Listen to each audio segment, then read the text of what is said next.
O Flamengo quer Caio Jorge, mas o plano B é Marcos Leonardo. E eu vou te mostrar por que o plano B pode ser até melhor que o plano A.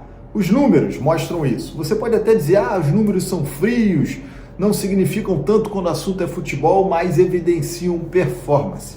O Flamengo tenta, e já tentou mais de uma vez, contratar o Caio Jorge, ainda não teve sucesso e por isso olha para o mercado um pouco mais em relação a possibilidades do seu setor ofensivo. E Marcos Leonardo surge sim como uma opção, até porque os números dele são impressionantes. E se você fizer um comparativo rápido entre Marcos Leonardo e Caio Jorge, vai ver que ele pode apresentar valências até mais interessantes do que o artilheiro do Cruzeiro. Começo pelo próprio Caio Jorge, que fez uma excelente campanha, uma excelente temporada no Cruzeiro, superando 20 gols, mais de 20 gols na temporada. Só que essa é a primeira vez que o Caio Jorge consegue tal feito. É bom lembrar que o Caio Jorge surge no Santos, tem uma lesão grave quando chega a Juventus e acaba encurtando ali um pouco da passagem dele pela Europa, é emprestado para o Frosinone da Itália, acaba não rendendo e retorna ao futebol brasileiro, onde ele arrebenta no Cruzeiro. Porém, apenas no Cruzeiro ele consegue atingir essa régua aí de 20 gols, acima de 20 gols numa temporada. Essa mesma régua é colocada para o Marcos Leonardo. E o Marcos Leonardo ultrapassa essa régua com frequência na sua carreira. No próprio Santos isso aconteceu em 2022 e 2023. Aqui ao lado você vê os números impressionantes do Marcos Leonardo, que atuava muitas vezes ao lado do Caio Jorge. No início dessa dupla, Marcos Leonardo mostrava uma valência que pode ser muito interessante para o Flamengo de 2026. Ele atuava muito mais como um segundo atacante, flutuando até como extremo, do que como um camisa 9 de referência, como é o Caio Jorge.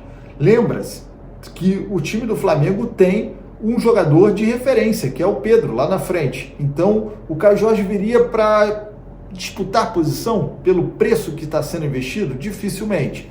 Então, viria para jogar ao lado do Pedro. Felipe Luiz precisaria encontrar um jeito novo do Flamengo jogar, coisa que só Dorival Júnior conseguiu em 22 com o Gabigol e Pedro. Tudo bem que Gabigol e Caio Jorge são diferentes, vide o Cruzeiro do ano passado, que o Leonardo Jardim não quis apostar com os dois juntos. Mas o Caio Jorge, ele é um jogador muito mais de centroavância, vamos chamar assim, do que para jogar do lado de campo. Já o Marcos Leonardo tem essa valência, ele pode fazer as duas funções com facilidade. E se você desconfia disso que eu estou dizendo, basta olhar o time do Al Hilal, que é o time atual, o time saudita do Marcos Leonardo, onde ele atua. O jogador, ele atua em dois tipos táticos, duas formações táticas diferentes sob o comando do Inzaghi, que gosta de adotar um 4-3-3, onde o Marcos Leonardo é muito utilizado como 9, referência, clássico, com extremas rápidos, um deles o brasileiro Malcom, e também gosta de jogar num 4-4-2. Quando vai para o 4-4-2, o Inzaghi utiliza muito mais o Marcos Leonardo como um segundo atacante, não como um extremo, mas como um segundo atacante, com o Darwin Núñez, que é um jogador uruguaio, alto, esguio, fazendo a função da referência, do 9, da bola alçada na área. Então o Marcos Leonardo flutua muito mais atrás dele, criando oportunidades do que jogando como referência. E os números do Marcos Leonardo no time do Al Hilal mostram que ele se adapta a qualquer tipo dos sistemas. Na temporada passada ele fez quase 30 gols, são 29 gols, um número impressionante, a melhor temporada em número de gols dele, não em termos de média, mas em termos de gols. É impressionante o que ele fez na temporada passada no time saudita e impressionante o que faz também nessa temporada de 2026. Se você olhar a temporada 25-26, lá que funciona assim, tipo o futebol europeu, ele já fez 11 gols em 16 jogos, uma média absurda, superior a meio gol por partida. Porque ele atua muito mais sim de 9 do que pelos lados de campo e como segundo atacante. Mas o Inzaghi entende que ele tem essas valências, que ele pode entregar dois tipos de jogo. Isso é muito bom para o Felipe Luiz. E é mais uma prova que a gente pode ter aí um Marcos Leonardo saindo na frente em relação ao Caio Jorge em termos de possibilidades, é que os dois jogaram juntos no próprio Santos.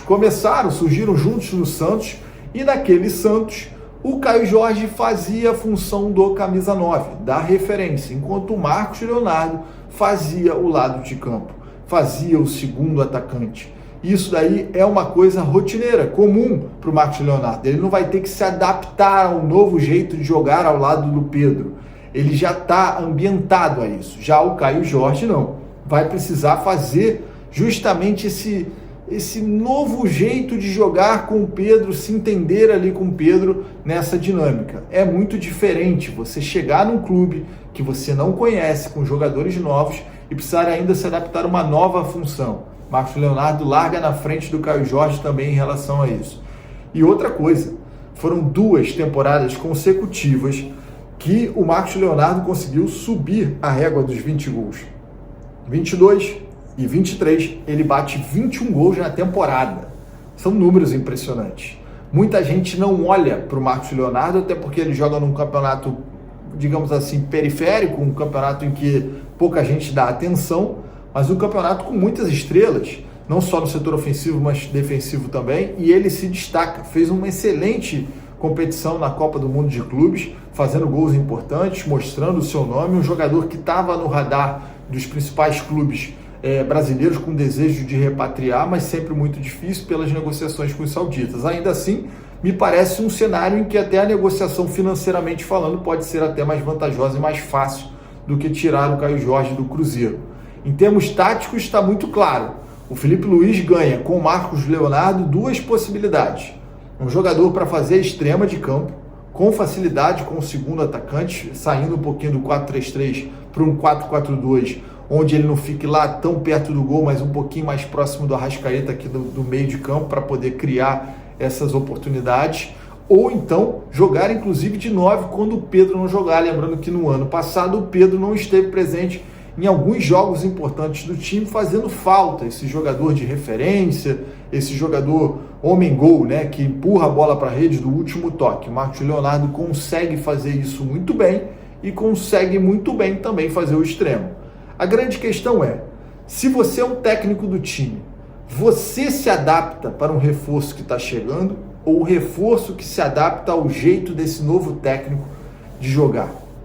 É um questionamento e com o Caio Jorge vai ficar essa dúvida no ar de como ele vai se adaptar, como ele se adaptaria ao estilo de jogo do Flamengo. Claro, um time muito bom, tecnicamente refinado, um time que é fácil de você entrar e jogar, mas taticamente nem tanto assim.